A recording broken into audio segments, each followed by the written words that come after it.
ಕೊಡಗು ಜಿಲ್ಲೆಯ ನೆಲಜಿ ಗ್ರಾಮದ ಪ್ರಕೃತಿ ರಮಣೀಯ ಕ್ಷೇತ್ರದಲ್ಲಿ ನೆಲೆ ನಿಂತಿರುವ ಶ್ರೀ ಈಶ್ವರ ಇಗ್ಗುತ್ತಪ್ಪ ದೇವರ ಮಹಿಮೆ ಮೇಲುಕೋಟೆಯ ಮಾಜಿ ಶಾಸಕ ಸಿಎಸ್ ಪುಟ್ಟರಾಜು ಹೇಳಿದ್ದಾರೆ. ಇತ್ತೀಚೆಗೆ ಶ್ರೀ ಕ್ಷೇತ್ರಕ್ಕೆ ತಮ್ಮ ಪತ್ನಿ ಸಮೇತ ಭೇಟಿ ನೀಡಿದ ಸಂದರ್ಭ ಮಾತನಾಡಿದ ಅವರು, ಈ ಹಿಂದೆ 2-3 ಬಾರಿ ದೇವಸ್ಥಾನಕ್ಕೆ ಭೇಟಿ ನೀಡಿ ದೇವಸ್ಥಾನದಲ್ಲಿ ನಡೀತಾ ಇರುವ ಅಭಿವೃದ್ಧಿ ಕಾರ್ಯಗಳ ಬಗ್ಗೆ ಪ್ರಶಂಸೆಯನ್ನು ವ್ಯಕ್ತಪಡಿಸಿದರು. ಶ್ರೀ ಈಶ್ವರ ಇಗ್ಗುತ್ತಪ್ಪ ದೇವರ ಮಹಿಮೆಯ ವಿಶಿಷ್ಟ ಅನುಭವದಿಂದ ಪುನೀತರಾದ ಅವರು, ಶ್ರೀ ದೇವರ ಅಭಿವೃದ್ಧಿ ಕಾರ್ಯಗಳಿಗೆ ತಾವು ಕೂಡ ಕೈಜೋಡಿಸಿ ದೇವರ ಸೇವೆಗೆ ಸದಾ ಸಿದ್ಧ ಮತ್ತು ಬದ್ಧ ಅಂತ ತಿಳಿಸಿದರು. ಅದಕ್ಕಾಗಿ ತಮ್ಮ ಮೊದಲ ಕಂತಿನ ದೇಣಿಗೆಯಾಗಿ 10 ಲಕ್ಷ ರೂಪಾಯಿಯ ಚೆಕ್ ಅನ್ನು ದೇವಸ್ಥಾನದ ಆಡಳಿತ ಮಂಡಳಿ ಹಾಗೂ ತಕ್ಕ ಮುಖ್ಯಸ್ಥರಿಗೆ ಹಸ್ತಾಂತರ ಮಾಡಿದರು. ದೇವಸ್ಥಾನ ಆಡಳಿತ ಮಂಡಳಿ ಅಧ್ಯಕ್ಷ ಮುಂಡಂಡ ಸಿ ನಾಣಯ್ಯ, ಬದ್ದಂಜೆಟ್ಟಿರ ಬಿ ನಾಣಯ್ಯ, ದಾಪನೆರವಂಡ ಪಂದಪ್ಪ ಮತ್ತಿತರ ಪ್ರಮುಖರು ಈ ಸಂದರ್ಭ ಪಾಲ್ಗೊಂಡಿದ್ದರು.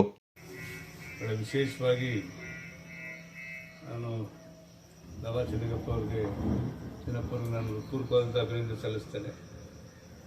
ನಾನು ಕಳೆದ ಬಾರಿ ಹಲವಾರು ಬಾರಿ ಇಗ್ಗುತ್ತಪ್ಪ ಟೆಂಪಲ್ಗೆ ಕುಪೇಂದ್ರ ರೆಡ್ಡಿ ಅವ್ರ ಜೊತೆ ಬಂದಂಥ ಸಂದರ್ಭದಲ್ಲಿ ಅವ್ರ ಜೊತೆ ನಾನು ಸಹ ಹಲವಾರು ಅಭಿವೃದ್ಧಿ ಕಾರ್ಯಕ್ರಮ ಮಾಡುವಂಥ ಸಂದರ್ಭದಲ್ಲಿ ಅವ್ರ ಜೊತೆ ಜೋಡಿ ಕೆಲಸ ಮಾಡ್ತಾ ಇದ್ದಂಥ ಸಂದರ್ಭ. ಅವರನ್ನು ನೀವು ಇಲ್ಲಿ ಕರೆದು ಬಂದೇ ಇದ್ದಂಥ ಸಂದರ್ಭ ನೀವೆಲ್ಲರೂ ಬರಬೇಕು ನೋಡಬೇಕು ಅಂತ ಕರ್ಕೊಂಡು ಬಂದಾಗ ನಾನು ಅವ್ರ ಜೊತೆ ಬಂದು ಒಂದು ದೇವರಲ್ಲಿ ಪ್ರಾರ್ಥನೆ ಮಾಡುವಾಗ ನಮ್ಮ ಬಹುದಿನದ ನಮ್ಮ ಸುಪುತ್ರನಿಗೆ ಒಂದು ಸಂತಾನ ಭಾಗ್ಯ ಆಗಲಿ ಅಂಥೇಳಿ ಪ್ರಾರ್ಥನೆ ಮಾಡಿದೆ. ಮದುವೆಗೆ 6 ವರ್ಷ ಆಗಿತ್ತು. ಆದರೂ ಆ ಪರಮಾತ್ಮನ ಕಣ್ಣು ಬಿಚ್ಚಿ ಕಂಡುಬಿಡೋದ್ರಲ್ಲಿ ಕವಿದ ಒಂದು ಮೋಡ ವಾತಾವರಣ ಇತ್ತು.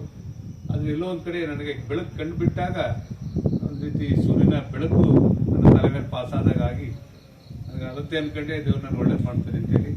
ತದನಂತರ ಈಗಾಗಲೇ ಮೊಮ್ಮಗ ಹುಟ್ಟು ಮನೆಗೆ 6 ತಿಂಗಳಾಗಿ ಈಗ ಅವನ ಬರ್ಡೇ ನಾವು 9 ತಿಂಗಳಿಗೆ ಮಾಡ್ತೀವಿ. ಅದಾದಮೇಲೆ ಅವನು ನಾಮಕರಣ ಆದಮೇಲೆ ಇಲ್ಲಿಗೆ ಕರ್ಕೊಬಂದು ಪರಮಾತ್ಮನಿಗೆ ಪೂಜೆ ಸಲ್ಲಿಸುವಂಥ ಕಾರ್ಯಕ್ರಮ ಮಾಡೋನಿದ್ದೀನಿ. ಈಗ ನಾನು ಬಂದಾಗ ಏನಾದ್ರು ನಂದು ಒಂದು ಒಳ್ಳೆಯ ಸೇವೆ ಆಗಬೇಕು ಅಂತಕ್ಕಂಥದ್ದನ್ನು ನಾನು ಲವಣರ ಮುಖಾಂತರ ನಿಮ್ಮನ್ನು ಅಪೀಲ್ ಮಾಡಿದಾಗ ದೇವ್ರ ಮುಂದೆ ಒಂದು ಮಂಟಪದ ಕಾರ್ಯಕ್ರಮ ಹಾಕೊಂಡಿದ್ದೀವಿ, ಅದು ಸಹಾಯ ಆಗಬೇಕು, ನಿಮ್ಮ ಸೇವೆ ಮಾಡಿ ಅಂತಕ್ಕಂಥ ಸೂಚನೆ ಕೊಟ್ಟ ಮೇಲೆ ಅದಕ್ಕೀಗ ಮೊದಲನೇ ಕಂತಾಗಿ ನಾನು 10 ಲಕ್ಷ ಹಣವನ್ನು ಇವತ್ತು ಚೆಕ್ ಮುಖಾಂತರ ನನ್ನ ಅಕೌಂಟಿಂದ ಕೊಡ್ತಾ ಇದ್ದೇನೆ.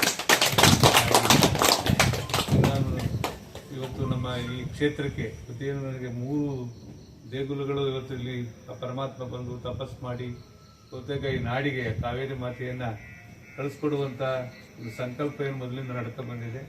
ಅದರ ಋಣದಲ್ಲಿ ನಾವೆಲ್ಲ ಇದ್ದೀವಿ. ಆ ಕಾರಣದಿಂದ ನಮ್ಮ ಕೊನೆ ಉಸಿರಿರೋ ತನಕ ಪರಮಾತ್ಮ ಎಲ್ಲಿ ಗಂಟ ಸೇವೆ ಮಾಡಲಿಕ್ಕೆ ಶಕ್ತಿ ಕೊಡ್ತಾನೋ ಅಲ್ಲಿ ತನಕ ನಾನು ನಿಮ್ಮ ಜೊತೆ ಸೇರಿ ನಾನು ಒಬ್ಬ ಭಕ್ತನಾಗಿ ಸೇವೆ ಮಾಡ್ತೀನಿ ಅಂತಕ್ಕಂಥ ಮಾತು ಹೇಳಿ ಈ 10 ಲಕ್ಷದ ಈ ಚೆಕ್ಕನ್ನು ಸ್ವೀಕಾರ ಮಾಡಬೇಕು. ಇವತ್ತೇ ತಾವು ಅಕೌಂಟ್ಗೆ ಹಾಕೊಂಡು